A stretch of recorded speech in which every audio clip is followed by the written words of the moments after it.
Giimbestigahan na sa eskwelahan ng insidente kabahin sa usa ka itoy nga gipatiran sa usa ka estudyante sulod sa usa ka unibersidad sa Dumaguete City. Ang video nga mikatag sa social media gitangtang na. Apan nakuhaan kini og kopya sa usa ka netizen nga usa ka animal rights advocate.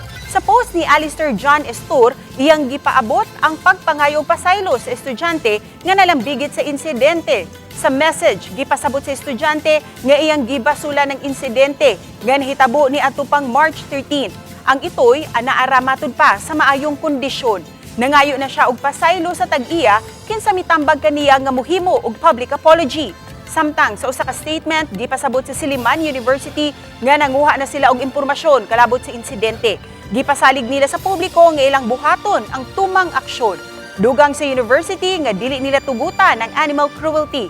Awhag nila sa mga estudyante, faculty ug staff nga respetuhon ang all forms of life sa campus.